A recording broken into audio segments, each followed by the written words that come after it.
जय श्री राम भक्तजनों, आप सभी का स्वागत है श्री रामचरितमानस कथा के वार्षिक पाठ के 119वें दिन की कथा में। श्री रामचरितमानस वार्षिक पाठ में प्रतिदिन 3 दोहे पढ़ते हैं, जिससे हमारी संपूर्ण रामायण 1 वर्ष में पूर्ण हो जाती है। जिन भक्तजनों पे समय की कमी रहती है वे प्रतिदिन मात्र 10 से 15 मिनट देकर श्री रामचरितमानस कथा का पाठ करके अपने जीवन को सफल बना सकते हैं। श्री रामचरितमानस कथा का पाठ करने से हम अपने दैनिक सामाजिक आर्थिक जीवन में सफलता प्राप्त करते हुए अपने जीवन को सफल बना सकते हैं। श्री रामचरितमानस श्री तुलसीदास जी द्वारा रचित हिंदी अवधी भाषा में लिखा हुआ ग्रंथ है, जिसे कोई भी व्यक्ति आसानी से पढ़ सकता है। इसको पढ़ने के लिए संस्कृत के ज्ञान का होना आवश्यक नहीं है। श्री रामचरितमानस कथा का पाठ करने से पूर्व हम शिवशंकर भोलेनाथ पार्वती माता को प्रणाम व आह्वान करते हैं, जिन्होंने सर्वप्रथम श्री राम नाम की रचना की। तत्पश्चात सभी गुरुजनों, सभी देव देवताओं को भी प्रणाम व आह्वान करते हैं कि वे भी हमारी श्री रामचरितमानस में पधारें और हमें अपना आशीर्वाद प्रदान करें। बोलो जय श्री रामचंद्र की जय। तो शुरू करते हैं आज की कथा। सुतन्य समेत नहाई निरप बोली विप्र गुर ज्ञाति, भोजन कीने अनेक विधि घरी पंच गई राति। पुत्रों सहित स्नान करके राजा ने ब्राह्मण गुरु और कुटुंबियों को बुलाकर अनेक प्रकार के भोजन किए। यह सब करते करते 5 घड़ी रात बीत गई। मंगल गान करहि वर भामिनी, भय सुख मूल मनोहर जामिनी। अंचई पान सब काहू पाए, स्नग सुगंध भूषित छवि छाए। सुंदर स्त्रियां मंगलगान कर रही हैं, वह रात्रि सुख की मूल और मनोहारिणी हो गई। सब ने आचमन करके पान खाए और फूलों की माला सुगंध द्रव्य आदि से विभूषित होकर सब शोभा से छा गए। राम ही देखी रजाय सुबाई, निज निज भवन चले सिरनाई। प्रेम प्रमोद विनोद बढ़ाई, समौरा समाजु मनोहरताई। श्री रामचंद्र जी को देखकर और आज्ञा पाकर सब सिर नवाकर अपने अपने घर को चले। वहां के प्रेम आनंद विनोद महत्व समय समाज और मनोहरता को कवि न सकहि सत सारद शेषु, वेद वेरंची महेश गणेशु।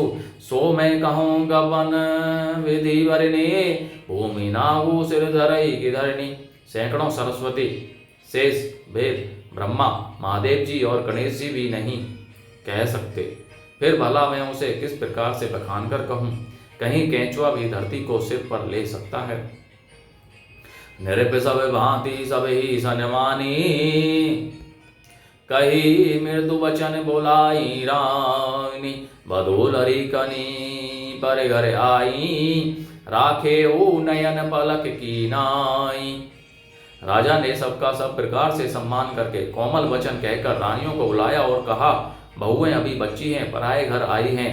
इनको इस तरह से रखना जैसे नेत्रों को पलकें रखती हैं। जैसे पलकें नेत्रों की सब प्रकार से रक्षा करती हैं और उन्हें सुख पहुंचाती हैं, वैसे ही इनको सुख पहुंचाना।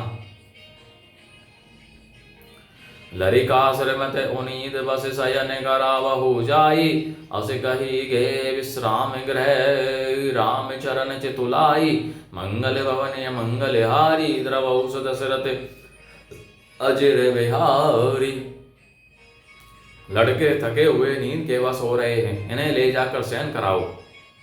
ऐसा कहकर राजा श्री रामचंद्र जी के चरणों में मन लगाकर विश्राम भवन में चले गए। भूप वचन सुनी सहज सुहाए, जरित कनक मणि पलंग डसाए। सुभग सुर भी पय फैन समाना, कोमल कलित सुपेती नाना। राजा के स्वभाव से ही सुंदर वचन सुनकर रानियों ने मणियों से जड़े सुवर्ण के पलंग बिछवाए, अर्थात गद्दों पर गौ के दूध के फैन के समान सुंदर एवं कोमल अनेकों सफेद चादरें बिछाईं।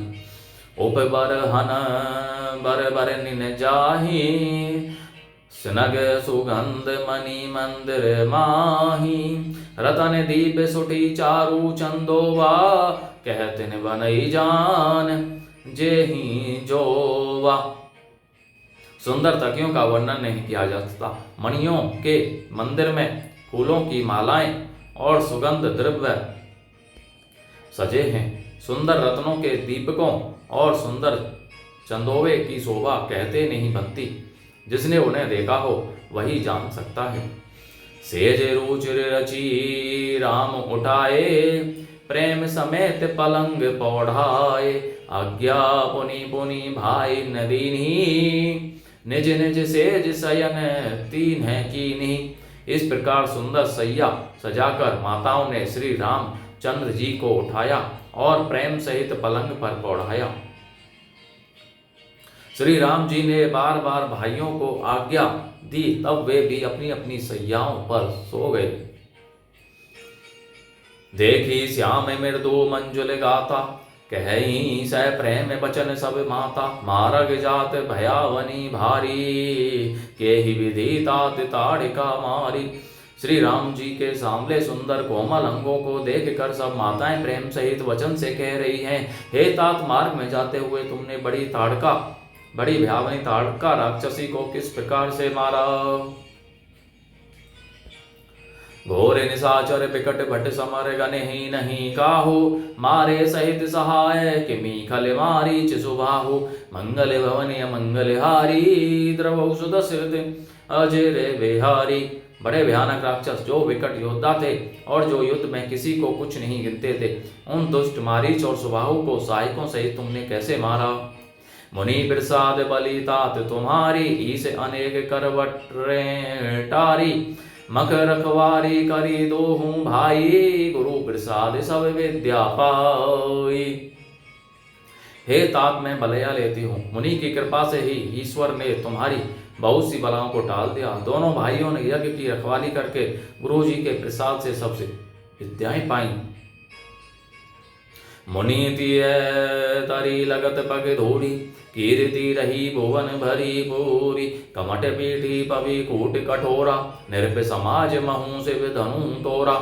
चरणों की धूली लगते ही मुनि पत्नी अहिल्या तर गई। विश्व भर में यह कीर्ति पूर्ण रीति से व्याप्त हो गई। कच्छप की पीठ वज्र और पर्वत से भी कठोर शिव जी के धनुष को राजाओं के समाज में तुमने तोड़ दिया।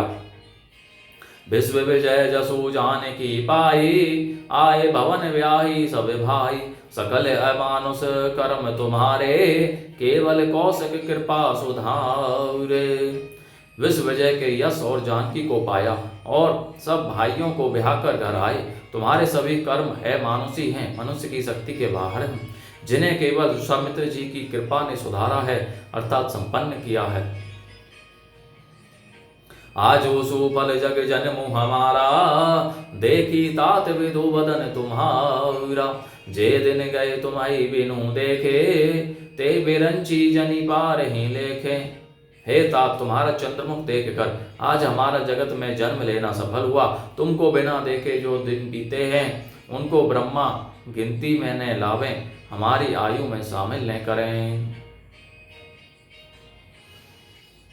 राम बिरतोसी मातु सब कही विनीत वर बहन। सुमेरी शंभु गुर विप्र पद किए बनीत बस नैन। मंगल भवन मंगल हारी, द्रवौ सुदशरथ अजय रे बिहारी।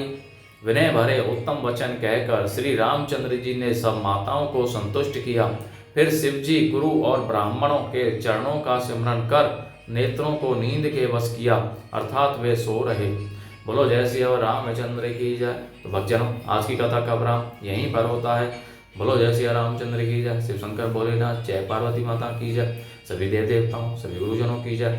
आप सभी से अनुरोध है कि श्री रामचरितमानस कथा को अपने सगे संबंधियों, बंधु बांधवों, मित्रजनों, बड़े बूढ़ों के साथ शेयर करें।